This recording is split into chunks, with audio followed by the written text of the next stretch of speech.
오늘 본문은 대제사장의 옷과 제사장의 옷에 대해서 나와 있습니다. 대제사장의 옷은 제사장의 옷과는 차이가 있었습니다. 제사장의 옷이 간소하고 단순했다면은 대제사장의 옷은 오늘 본문에서 자세히 표현된 것과 같이 상당히 정교하고 화려했습니다. 36장과 비교해서 보게 되면은 성막 건설의 재료와 그 다음에 대제사장의 옷의 재료가 상당 부분 같다는 것을 알 수가 있습니다. 그리고 성막의 지성소와 내성소 그리고 성막 마당 쪽에 있는 각 휘장의 재료의 차이가 있었던 것과 마찬가지로 대제사장의 복장 역시 옷이 이 안쪽에서부터 이 바깥으로 나올수록 좀 더 화려하고 비싼 재료가 사용되었다는 것을 알 수가 있습니다. 그리고 이렇게 대제사장의 옷이 3중으로 이렇게 만들어져 있는 거, 껴입도록 되어 있습니다. 이런 점에서 볼 때 어떤 학자는 대제사장의 옷은 성막의 축소판이다라고 이야기하는 학자도 있습니다. 오늘 본문을 통해서 대제사장의 옷과 지금 우리가 입고 있는 그리스도인으로서 입고 있는 옷에 대해서 한번 알아보도록 하겠습니다.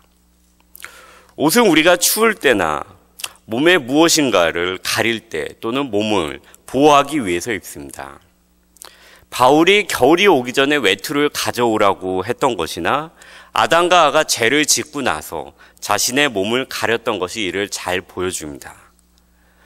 옷이 너무나도 흔해서 집에 있는 옷장의 옷들 중에서 어떤 옷이 오늘 내 신발에 어울릴까, 내 가방에 어울릴까, 무엇과 오늘 내 마음과 잘 어울릴까라고 우리가 고를 수 있는 지금과 달리 과거에는 옷은 기본적으로 추위나 몸을 보호하던 기능 외에도 옷을 통해서 그 사람이 어떠한 사람이다라는 것을 보여줄 수가 있었습니다. 가령 야곱의 아들 중에서 요셉은 입고 있던 색동옷이나 세례 요한이 입고 있던 낙타 털옷이 이를 잘 보여줍니다.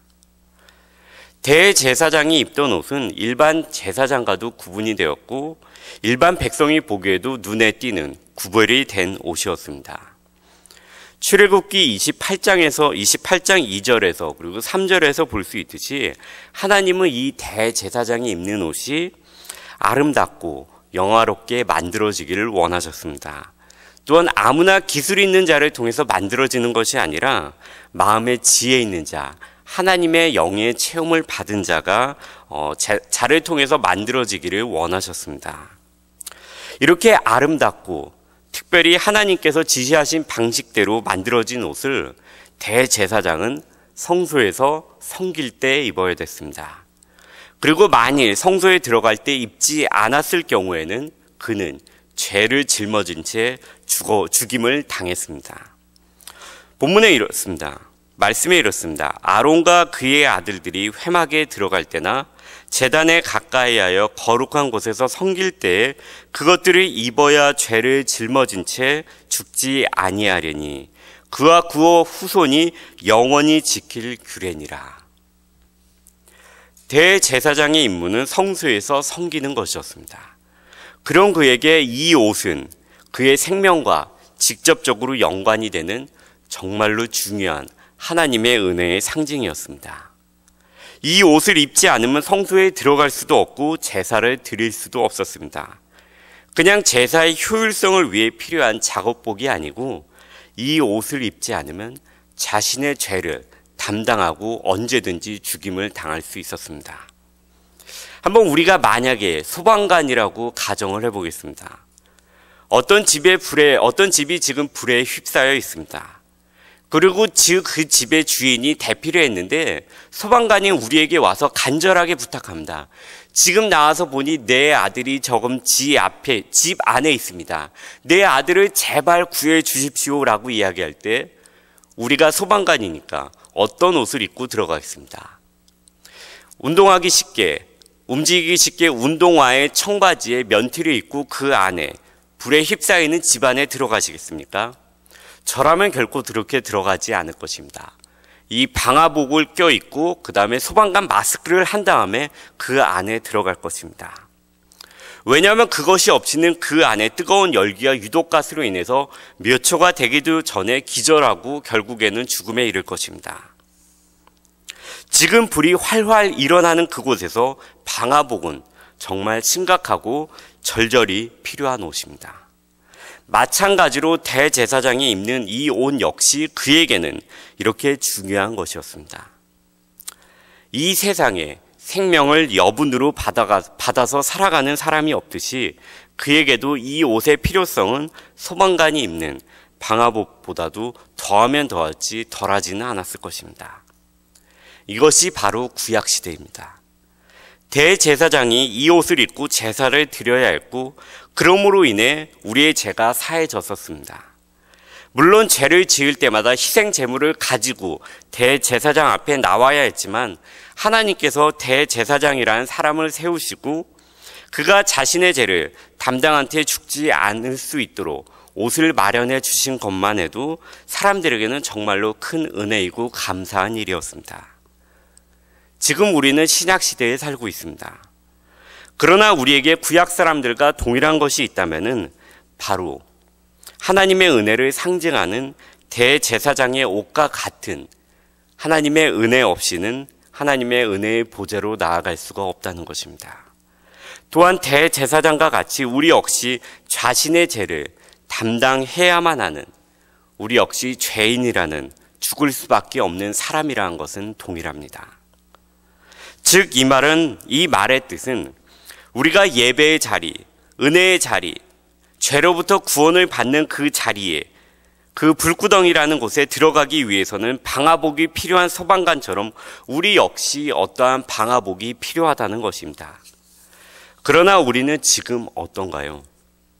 하나님이 부르시면 하나님의 나라에 들어갈 수 있으신지요? 들어갈 수 있습니다. 하나님의 은혜의 보좌에 담대히 들어갈 마음의 준비가 되어 있으신지요? 담대히 들어갈 수가 있습니다. 무엇이 우리를 이렇게 담대하게 만들었는지요? 바로 예수님 때문입니다. 예수님은 대제사장으로서 영원한 한 번의 제사를 드리셨습니다. 그 당시에는 대제사장이 매번 바뀌었습니다. 왜냐하면 A라는 대제사장이 제사를 드리다가 이제 나이가 들어서 은퇴하고 죽으면은 B라는 제사장을 세워서 이 제사장이 그 제사를 감당해야 됐습니다. 이런 것이 계속 반복이 되었습니다. 그리고 이 대제사장 역시 죄인이었기 때문에 자신의 사람들의 제사를 드리기 전에 희생 제사를 반드시 드려야 했습니다. 즉 대제사장이 드린 제사는 그가 그 거룩한 옷을 입고 있었음에도 불구하고 완전한 제사가 아니었다는 것입니다. 그러나 예수님은 죄인이 아니시기에 자신을 위해 제사를 드릴 필요가 없었습니다. 그리고 죽지 않으시는 영원한 분이시기에 대제사장이 그 당시와 같이 죽을 때마다 매번 갈릴 필요도 없었습니다. 예수님은 한 번에 영원한 제사를 드리셨습니다. 그리고 이 예수님을 통해 우리는 은혜의 보좌, 지극히 거룩한 자리에 늘 나갈 수 있고 우리의 죄 또한 완전히 해결이 되었습니다. 갈라디아서 3장 27절은 예수 그리스도를 통한 구원을 옷과 비교해서 은유적으로 이렇게 말씀하고 있습니다. 누구든지 그리스도와 합하기 위하여 세례를 받은 자는 그리스도로 옷 입었느니라. 우리는 그리스도로 옷을 입은 자들입니다. 우리에게는 대제사장의 화려한 옷도 성스러운 옷도 필요하지 않지만 그래서 그 옷이 없이는 죄를 짊어진 채 언제든지 죽을지 모르는 두려움 가운데 휩싸여 있을 필요도 없고 내가 지금 당장 죽는다면은 지옥에 간다는 두려움을 가질 필요도 없습니다. 예수 그리스도를 믿음으로 믿는 우리는 그리스도의 그리스도로서 옷을 입은 자들입니다. 대제사장에게 특별한 옷이 필요했다면은 우리에게는 눈에 보이지 않지만 완전한 옷이 필요합니다. 그것이 바로 예수 그리스도의 영원한 제사, 즉 예수님께서 나를 위해 돌아가시고 다시 살아나셨다는 것을 믿는 그 믿음이 바로 우리에게 입는 옷입니다.